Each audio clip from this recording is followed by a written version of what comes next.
it's Megan again here on the Lawson Farm.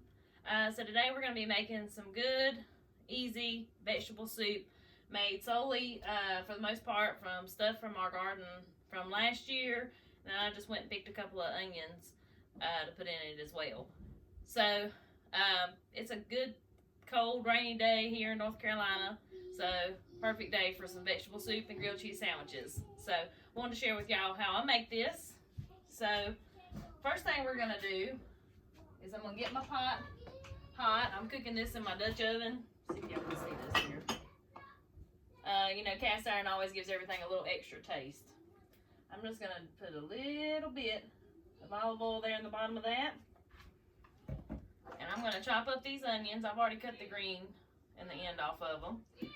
And like I said, I just went and picked these out of the garden. I just want them in little tiny pieces because we're not huge fans of onions, but do like the taste that it gives stuff. So I try to put them in there where you can't like see them, taste them.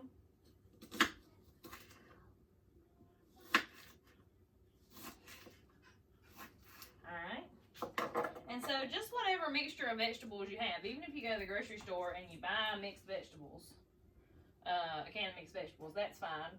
But what I'm going to be putting in mine is green beans, corn, crowder peas, and potatoes. And then this is tomato juice that I made from last year as well. So we just want to get these onions good, and I like to get them when they're almost clear when you saute them in this oil, and the word is like aromatic. I don't know if I'm pronouncing that right, but when you can smell them real strong, you know that's when you're ready to add the rest of your stuff.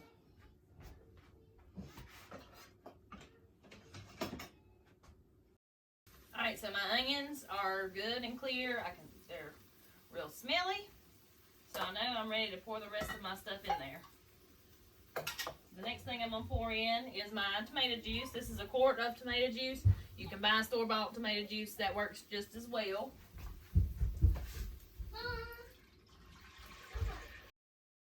Okay, so we've got our tomato juice poured in. Next we're going to go in with our vegetables. So the key to having a good, tasty vegetable soup is don't drain your vegetables. That's one thing I found, it really gives it a lot more flavor if you do not drain your vegetables. So we'll put those in,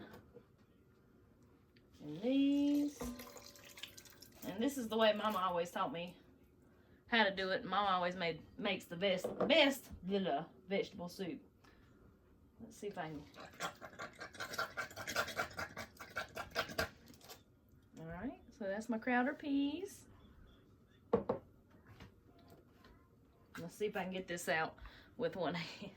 So what this is actually the tenderloin. If you look back in my past videos, this is actually the tenderloin that I canned back when we were slaughtering our pigs.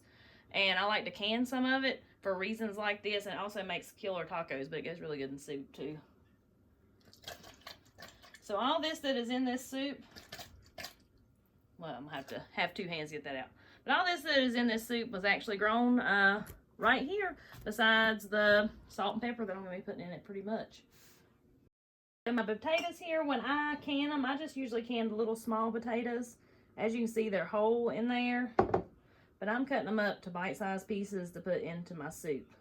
Now these potatoes, everything in here is already cooked. So really, we just need to let it boil for a little bit and get all those flavors incorporated together. And our soup's going to be ready. So it doesn't take long at all. Alright, so I've got everything poured in here. We're going to give it a good stir. And now if you're looking for more soup, just add you more tomato juice if you want. You could add a little bit of water. Of course, that may give it a more watered down taste. But yeah, that's really all it is to it because everything is already cooked.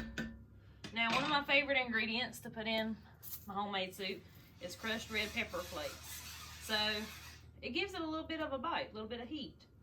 And I like that. Now, of course, you can leave this stuff out. If you don't want it hot, you know, that's fine if you don't like hot stuff. But I put quite a bit in there. And The thing with red pepper flakes is the longer you let it boil, the hotter it's going to get. So we'll put that in there and stir those in. Salt and pepper.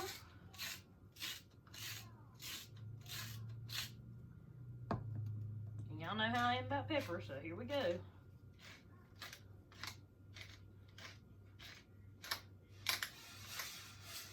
Okay, and now we're just going to let that do a slow boil, maybe 20 minutes. Let all those flavors blend together. It's going to be ready to eat, y'all. And as always, thank you so much for watching. Hope you're enjoying the content. If you haven't subscribed to the channel, please consider subscribing.